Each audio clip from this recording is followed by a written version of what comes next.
Good morning. It is Monday, February 21st. Hope you guys had a great weekend. All-Star game last night, NASCAR yesterday. One of those is stupid, one of those is not. I'm going to tell you which is which today on the pregame. As always, check us out online, 540WFLA.com or Facebook.com, WFLA Orlando. And you can hit me up on our Gmail at 540inbox@gmail.com, 540inbox@gmail.com. Got into a little bit of a discussion this weekend, and by discussion I mean argument, over this whole Rick Scott outrage on Facebook. If you logged into Facebook at any time this weekend, I'm sure you saw people talking about this. There's a movement in Florida to have what people are calling pulling in Egypt over Rick Scott and him pulling the funds on the Sunrail. Here's what is absolutely obnoxious and horrendous about this argument. If you actually go to the page, the organized page for people trying to get Rick Scott pulled out of office, they're literally citing everything that's happened in Egypt. But here's the difference. By comparing this situation to Egypt, you are calling Rick Scott a dictator. You're basically being pro-murder, pro-chaos, pro-rape. Everything that has happened in Egypt that you're saying you want to have happen here in Central Florida, it makes absolutely no sense.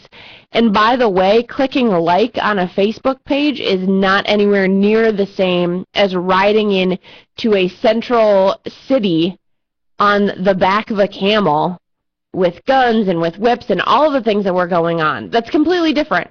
And that's what people in Central Florida really are not understanding right now. And at least that's what I've really been seeing on people's Facebook over the weekend, is that people think that this is somehow akin to what happened in Egypt, and it's not. It's completely different. And it cheapens what happened in Egypt by those people thinking that it can be the same thing. So it's absolutely ridiculous.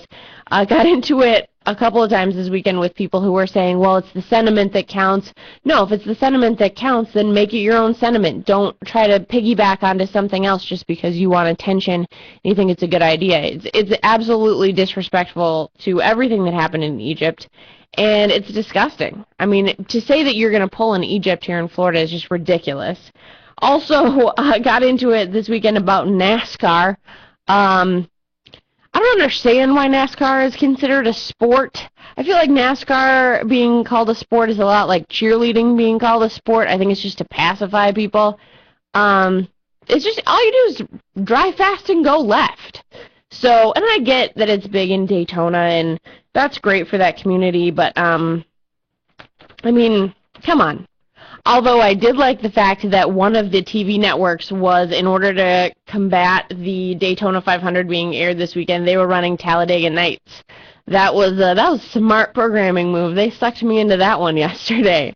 So we're going to be talking about NASCAR today. We're going to be talking about the Wisconsin union situation, talking about more spending cuts from the House, and Bud's going to talk a little bit about the Middle East and the situation over there. So lots going on the show. As always, it is also Open Mind Monday today in the 8 o'clock hour. You can call in with whatever you want to talk about, and of course you can also go to Facebook.com, WFLA Orlando. So we will talk to you soon. Thanks for checking out the BHL pregame on Monday, February 21st.